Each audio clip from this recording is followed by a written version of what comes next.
Ki, qui peut être traduit par esprit ou mental, est connu comme la force fondamentale utilisée par les guerriers dans la série pour accéder à des capacités surhumaines. C'est une énergie tangible présente à l'intérieur de chaque être vivant qui peut être utilisée et contrôlée. Le Ki est également appelé pouvoir de combat ou force étrange et est composé de 3 parties distinctes. Genki, qui est l'énergie physique, Yoki, qui est l'énergie du courage, et Shoki, qui est l'énergie mentale. L'idée du Ki est basée sur le concept réel du Ki dans la culture japonaise, bien que ce concept soit également utilisé par d'autres cultures asiatiques, où il est appelé Ki, QI, ou Chi. On dit que le Ki est lié à la santé physique et à l'état d'être d'une personne, ce qui explique pourquoi de nombreux adversaires plus faibles deviennent plus forts lorsqu'ils sont en colère ou effrayés. La capacité à contrôler le Ki et à l'utiliser en combat est une compétence qui peut être apprise, et de nombreux combattants dans le monde de Dragon Ball entraînent leur Ki pour augmenter leur force, leur vitesse et leur durabilité. Il peut également être utilisé pour voler et réaliser des attaques énergétiques puissantes, comme le Kamehameha bien connu de Dragon Ball. Le Ki est souvent utilisé par les personnages pour ressentir le niveau de puissance des autres, leur permettant d'évaluer la force de leurs ennemis et alliés. C'est ce qu'on appelle la perception du Ki, et elle peut également être utilisée pour détecter l'emplacement des autres, même s'ils sont loin ou cachés. Dans l'univers de Dragon Ball, le Ki est la forme la plus basique du pouvoir, et il joue un rôle central dans les batailles et les conflits tout au long de la série. Les stands sont une manifestation de l'esprit combatif d'une personne et constituent un système de pouvoir récurrent dans la série. Ils sont généralement nommés d'après des références musicales, et une personne qui possède un stand est appelée un utilisateur de stand. Les stands reflètent souvent les traits uniques de leur utilisateur, ou du moins un objectif de vie que celui-ci poursuit. Le concept de stands a été introduit pour la première fois dans la partie 3 de JoJo's Bizarre Adventure, Stardust Crusader. Ils sont la principale source de pouvoir et d'aptitude pour de nombreux personnages de la série. Un stand peut prendre presque n'importe quelle forme, y compris des créatures, des objets inanimés ou même des phénomènes, bien que le type de stand le plus courant ait une apparence humanoïde. Les principales caractéristiques d'un stand sont son apparence unique, son pouvoir distinct et la manière dont il se manifeste pour son utilisateur. Il existe de nombreux types de stands, allant de pouvoirs physiques simples à des capacités complexes et abstraites. Certains stands sont incroyablement puissants, capables de manipuler le temps, l'espace ou même la réalité, tandis que d'autres ont des aptitudes plus directes, comme une force et une vitesse accrue. La puissance d'un stand est souvent déterminée par la force de la volonté et de la détermination de son utilisateur. Les combattants entre utilisateurs de stands sont un élément central de la série et nécessitent souvent de la réflexion créative et de la stratégie pour déjouer les adversaires. Les utilisateurs de stands doivent apprendre à maîtriser leurs capacités et à exploiter les faiblesses de leurs ennemis pour gagner. Le chakra, qui signifie roue en japonais, est le principal système de pouvoir dans l'univers de Naruto. Il est à la base de la plupart des ninjutsu, les techniques surnaturelles utilisées par les ninjas dans ce monde. Le chakra est créé lorsque 2 autres énergies, l'énergie physique et l'énergie spirituelle, sont combinées dans le corps. Chaque personne vivante possède du chakra, mais c'est la capacité à le maîtriser qui fait d'une personne un ninja. Le chakra est indispensable pour exécuter des jutsu, car il sert de source d'énergie pour réaliser ces techniques. Pour utiliser un jutsu, un ninja doit malaxer son chakra et le manipuler pour accomplir une capacité spécifique. Ça peut aller des techniques connues comme le multiclonage aux attaques élémentaires puissantes comme le katon. Il existe différents types de chakras, et la nature du chakra d'une personne peut influencer les types de jutsu qu'elle peut exécuter. Les 5 affinités élémentaires de base sont le feu, l'eau, le vent, la terre et la foudre. Certaines natures de chakras avancées incluent la libération du yin et du yang, qui combinent l'énergie spirituelle et physique pour créer des techniques puissantes capables de modifier la réalité. Un autre type de chakra unique est le chakra des démons à queue, qui est beaucoup plus puissant que le chakra ordinaire, et qui est possédé par les bijoux et leurs jinchuriki. Le contrôle du chakra est une compétence cruciale pour tous les ninjas, car il détermine leur efficacité dans l'utilisation de leurs capacités. Un bon contrôle du chakra permet à un ninja d'exécuter davantage de jutsu en consommant moins de chakra, ce qui permet de conserver son énergie et d'améliorer son efficacité en combat. L'alchimie est le principal système de pouvoir utilisé dans la série Fullmetal Alchemist, et c'est à la fois une science et un art qui permettent de manipuler et de transformer la matière. Dans ce monde, les alchimistes utilisent des cercles de transmutation, des symboles spéciaux qui aident à effectuer les calculs complexes nécessaires à l'alchimie pour canaliser leur énergie et transformer la matière selon le principe de l'échange équivalent. Ce principe stipule que pour obtenir quelque chose, il faut sacrifier quelque chose de valeur équivalente. Les alchimistes peuvent réaliser une grande variété de transmutations, allant de la création d'armes et de barrières à la guérison des blessures, voire même à la résurrection des morts. Cependant, certains tabous comme la transmutation humaine sont strictement interdits en raison des conséquences désastreuses qu'elles peuvent engendrer. Les limites de l'alchimie sont définies par les lois de l'échange équivalent et par les connaissances de l'alchimiste. Plus une transmutation est complexe, plus elle exige de savoir-faire et de compétences. De plus, certains matériaux comme l'or ou les pierres philosophales sont difficiles voire impossibles à créer par des moyens alchimiques alchimiques traditionnels. Les pierres philosophales sont des amplificateurs alchimiques extrêmement puissants qui permettent aux alchimistes de contourner la loi de l'échange équivalent, rendant possible des transmutations autrement impossibles. Cependant, la création de ces pierres nécessite le sacrifice de nombreuses vies humaines, ce qui en fait des objets très controversés et dangereux. Les alters sont des capacités surhumaines qu'une personne peut posséder et constituent le système de pouvoir dans My Hero Academia. C'est un phénomène relativement récent apparu il y a environ 200 ans, avec le premier utilisateur d'alter qui était un bébé né en Chine. Tout le monde ne naît pas avec un alter, mais ceux qui en ont un le manifestent généralement avant l'âge de 4 ans. De nos jours, on estime qu'environ 80% de la population naît avec un alter, ce qui en fait une composante fondamentale de la société humaine. Les alters se classent en 3 grandes catégories: les alters émetteurs, les alters de transformation et les alters mutants. Les alters émetteurs sont des capacités qui permettent à l'utilisateur de libérer certaines substances ou de modifier des matériaux autour de lui, et la plupart nécessitent une activation consciente. Les alters de transformation entraînent une modification temporaire du corps de l'utilisateur, souvent en améliorant sa force, sa vitesse ou sa durabilité. Enfin,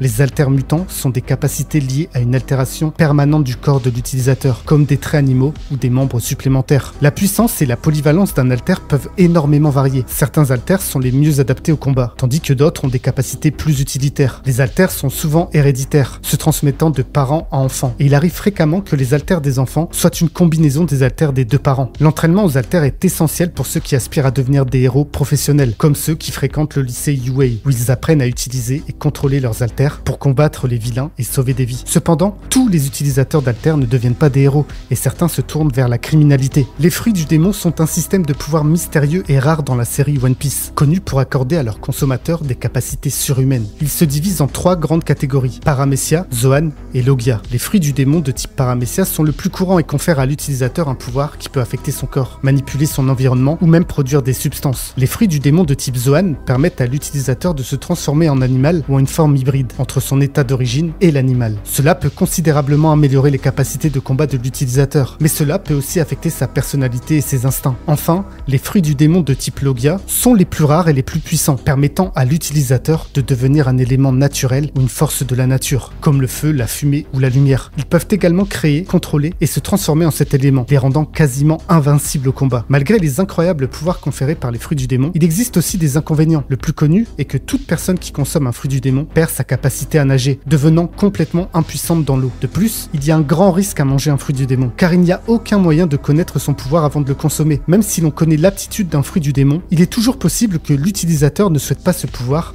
ou ne soit pas capable de l'exploiter pleinement. Le Haki est un autre système de pouvoir dans l'univers de One Piece, connu comme une force mystérieuse présente en chaque être vivant. C'est une capacité latente que seuls quelques-uns peuvent maîtriser, et qui permet d'utiliser son énergie spirituelle à diverses fins. Il existe 3 principaux types de Haki: le Haki de l'observation, le Haki de l'armement et le Haki des rois. Le Haki de l'observation est aussi appelé mantra, permet à l'utilisateur de ressentir la présence, la force et les émotions des autres. Les utilisateurs les plus avancés peuvent même voir un court instant dans le futur. Le Haki de l'armement permet à l'utilisateur de créer une armure invisible autour de lui, offrant des capacités offensives et défensives. Il permet également de passer outre les défenses des utilisateurs de fruits du démon, ce qui le rend particulièrement utile contre les utilisateurs de Logia. Enfin, le Haki des rois est un type rare de Haki que seuls quelques individus possèdent de naissance. Il permet à l'utilisateur d'imposer sa volonté aux autres, les intimidant ou les mettant hors d'état de nuire si leur volonté est plus faible. Le Nen est le système de pouvoir utilisé dans Hunter x Hunter, et c'est une technique qui permet à un être vivant d'utiliser et de manipuler sa propre aura. Le terme Nen peut également être utilisé en conversation pour désigner l'aura, ce qui est l'énergie produite par tous les êtres vivants. Cette énergie est essentiellement une manifestation de l'âme, et elle entoure le corps. Le Nen est une forme plus avancée de contrôle de cette énergie, et il est maîtrisé grâce à un entraînement rigoureux et une grande discipline. Le système de pouvoir du Nen trouve son origine dans le continent noir, où l'on raconte que les anciens humains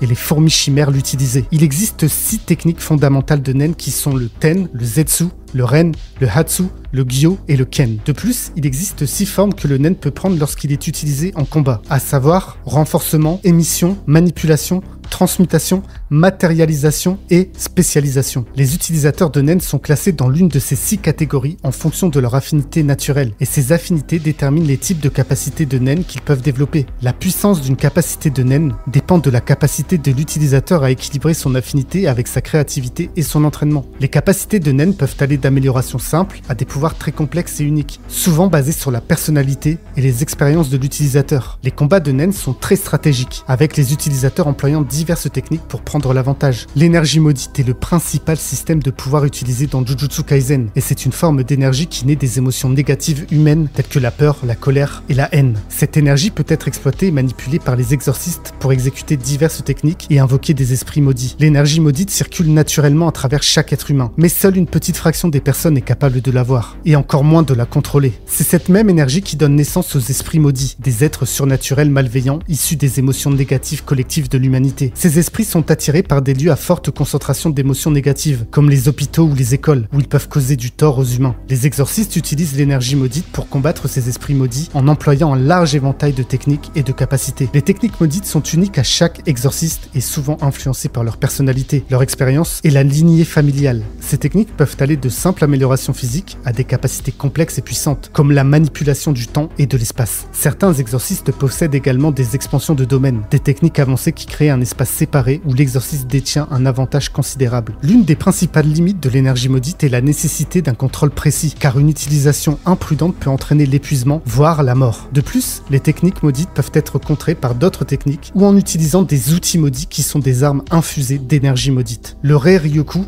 ou pouvoir spirituel, désigne l'énergie surnaturelle utilisée par les êtres spirituels dans Bleach. C'est la base de toutes les capacités spirituelles incluant l'énergie que les Shinigami, les Holos et d'autres êtres utilisent pour exécuter diverses techniques. Chaque âme en possède, mais sa quantité et sa qualité peuvent varier considérablement d'un individu à l'autre. Ceux qui possèdent des niveaux élevés de Rei Ryoku peuvent générer du Reiatsu, ou pression spirituelle, pour imposer leur domination lors des combats. Le Rei Ryoku alimente de nombreuses capacités comme les sorts de Kido, pratiqués par les Shinigami à des fins offensives et défensives. Un autre exemple est le Sero, une décharge d'énergie très puissante tirée par les Holos. Chaque individu possède un Rei Ryoku aux qualités uniques et la pression spirituelle peut être utilisée pour intimider ou même incapaciter les adversaires. La force du Rei Ryoku d'une personne est directement liée à ses capacités au combat, ce qui en fait un facteur clé dans la détermination des résultats des batailles. Les démons constituent le principal système de pouvoir dans Chainsaw Man, et ce sont des êtres surnaturels qui incarnent les peurs de l'humanité. Chaque démon naît de la conscience collective des humains, en fonction de leur peur, et la puissance d'un démon est proportionnelle à l'intensité de la peur qu'il inspire. Par exemple, le démon pistolet est l'un des plus puissants, en raison de la peur que les humains ont des armes à feu, tandis qu'une peur moins répandue, comme celle des tomates, rend le démon tomate très faible. Les démons naissent en enfer, où ils vivent, meurent et se réincarnent, soit en enfer, soit sur terre. Ils sont immortels et ne vieillissent pas, pouvant vivre pendant des milliers d'années. Ils sont également extrêmement difficiles à tuer, ne pouvant mourir de façon permanente que s'ils sont tués à la fois dans le monde des vivants et en enfer. Les démons peuvent avoir une variété d'aptitudes telles qu'une apparence humaine ou monstrueuse, la capacité de parler les langues humaines et même la capacité de conclure des contrats avec des humains. Les démons peuvent consommer du sang pour se régénérer. Ils peuvent également utiliser leur pouvoir pour créer des armes ou d'autres outils. Les démons fiend sont une autre forme de démon qui se manifeste lorsqu'un démon prend possession d'un cadavre humain,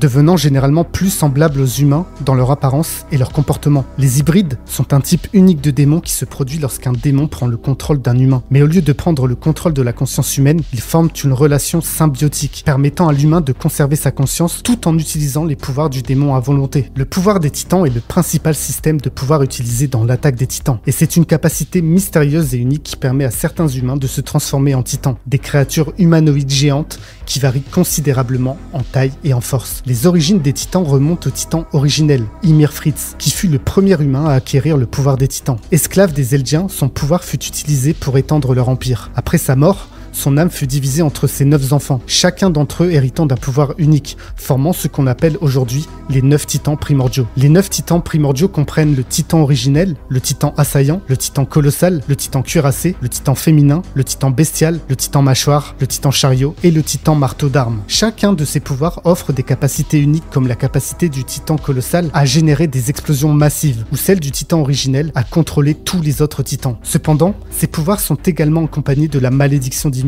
qui limite l'espérance de vie de tout humain qui hérite d'un pouvoir de titan à seulement 13 ans. Les pouvoirs des titans se transmettent par la consommation d'un précédent titan. Ainsi, un nouvel héritier peut acquérir les pouvoirs en dévorant celui qui les détient. Les souffles sont le principal système de pouvoir utilisé dans Demon Slayer, et ce sont des arts martiaux surnaturels qui permettent aux épéistes d'améliorer leur force, vitesse et agilité. Ils sont basés sur des techniques de respiration spécifiques qui augmentent l'apport en oxygène, renforçant ainsi les capacités physiques de l'utilisateur et leur permettant de combattre les démons à armes égales. Chaque souffle souffle possède un ensemble unique de techniques, souvent inspirées par des éléments naturels. Le premier souffle créé fut le souffle du soleil, développé par le premier pourfendeur de démons, Yoriichi Tsugikuni. Le souffle du soleil est l'original et le plus puissant de tous, et il est à l'origine de tous les autres souffles. Parmi les autres souffles notables, on trouve le souffle de l'eau, connu pour ses techniques fluides et adaptables, et le souffle des flammes, réputé pour ses techniques puissantes et agressives. Il existe aussi des souffles uniques à un seul utilisateur, comme le souffle des fleurs ou le souffle du son. La force d'un souffle dépend de la maîtrise des techniques et de la condition physique de l'utilisateur. Certains pourfendeurs de démons créent leur propre souffle en combinant ou modifiant ceux existants, formant ainsi des styles hybrides adaptés à leur façon de combattre. En plus des souffles, certains pourfendeurs de démons peuvent éveiller la marque des pourfendeurs, un pouvoir mystérieux qui confère une force, une vitesse et une régénération incroyables.